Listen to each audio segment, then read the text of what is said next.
Ano to? Higanting tahong? O dambuhalang talaba? Kaway-kaway at maglaway sa pagkaing wasay-wasay. Dahil mahilig ka sa pagkain, kumakain ka ng tahong? Yes po. Dati rin po akong seafood exporter. Seafood exporter? Gaano kalaki ang tahong? Mga 5 centimeters, din lang, no? Nakatikim ka na ba ng 15 inches na tahong? Sa pag-export ko po, siguro wala pa pong ganun. Wala ka ba nakikita gano'n? Dito sa Zamboanga del Sur, puro palakol daw ang grado ng mga mangingisda tuwing low tide. Pero hindi dahil pasang-awa ang huli nila, kundi dahil naglilitawan dito ang mga shellfish na hugis palakol. Na kung tawagin ay wasay-wasay. Ang tawag dyan ay wasay-wasay, isang uri ng kabibe ng hugis sa ibalang palakol o wasay at nakukuha sa mabuhanging bahagi ng dagat. Ang tanong, pasado kaya ang lasa niyan sa mga residente? Ang 35 anyos na si Ernaline, ilang beses na raw minalas sa kita. Una na dyan ang negosyo nilang babuyan ng kanyang asawa. Nagsimula pong nalugi yung pag-aalaga namin ng baboy noong dumating po yung sakit na tinatawag na ESF or swine fever. Ang pinuhunan daw nila rito, naglaho ng ganun-ganun na lang. Hello, Blackso! Yung pagkalugi namin sa baboy, mga nasa 50,000 lahat. Ang isa raw sa mga kinapitan niya noong mga panahong nalulugi ang negosyo ay ang profesyon nila bilang guro. Na-enjoy naman ako, kaso nga lang po ay yung 2,500 per month lang po yung sahod. Pero kapos na kapos daw ito lalo na't may isang taong kulang pa silang anak. Kailan kaya sila sinuwerte? Sa tuwing low tide sa kanilang lugar, maraming lokal ang nakakahuli ng wasay-wasay. Kapag nakasara para itong palakol na nakabaon sa buhangin. Pero kapag binuksan, perfect puso. Kaano ito kalaki? Umaabot lang naman ng 15 pulgada o nasa 7 ulit na mas malaki kaysa ang pangkaraniwan laki ng tahong. Parang tahong, ano? Pero ang pagkakaiba niyan, bukod sa laki, sa laman, lasa at texture din, maputi ang loob ng wasay-wasay na mas makinis sa tahong, may tamis alat din itong lasa. Dami mo alam, Kuya Kim! Anong klaseng shellfish nga ba itong higanting wasay-wasay? Ang wasay-wasay sa Bisaya o kaya Baluko sa Bicol region ay isang uri ng bivalve, so dalawa ang kanyang shell. Na mainly po yung pinaka-karakteristik niya, masyadong brittle yung kanyang shell. Ang common name po ng wasay-wasay o Baluko ay pen shell or razor clam. Kasi po pag naaapakan niya ng mga mangingisda or mga kumukuha nito, nagkakanda sugat-sugat po ang kanilang mga paa kasi sobrang matalim po ang kanilang shell.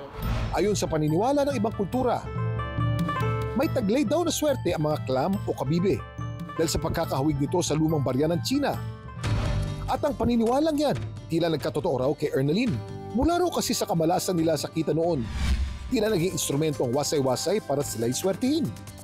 Nang maghikahus daw kasi sila sa pera, sa pagkukontent siya muling nakabangon. Hay mga palangga, nakita tayo dirig sa ang banaa sa ilalom sa bato niya. Hindi ko po namalaya na meron na palang nag-viral na video. Umabot na po ng 1 million a day yung views. And then, for the next 4 months na continuous na nag-a-upload ako, makapagsimula na akong mag-earning. Ang mga content niyan ngayon, dito na nakafocus sa tabing dagat. Isa nga sa panalong content niya ang wasay-wasay. Madalas nakukuha yan dito sa amin. Hindi naman po lahat ng tao marunong manguha ng ganyan. Madalas daw ang luto rito ay nilaga na may sausawang suka, toyo o kalamansi at perfect na pulutan. Pero panalo rin daw itong ulamin. At ang masarap daw na luto rito, ginataang wasay-wasay.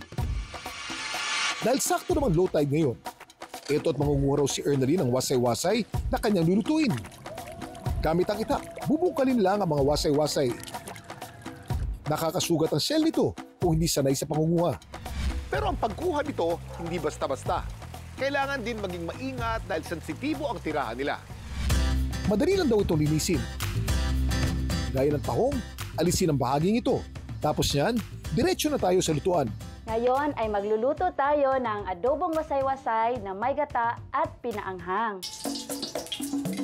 Igisang sibuyas, bawang, bell pepper at sili. Ilulunod na natin itong wasay-wasay shell. Siyempre, ang bidang wasay-wasay, pwede na rin timplahan ng pampalasa. Wala pa raw 5 minuto, iluto yan.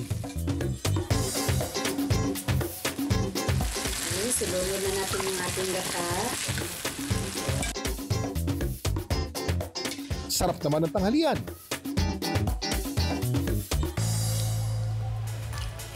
Ang sarap, malasang malasa. Medyo matamis-tamis. Masarap, manghang at medyo matamis-tamis talaga. Ito ang mga makukuhang nutrisyon mula sa shellfish na wasay-wasay. Protina para sa muscle growth and body repair. Zinc, iron at calcium para naman sa dugo, buto at immune system. Huwag kayong mag-alala at pwede naman daw kainin yan. Ang wasay-wasay o baluko ay very safe po kainin.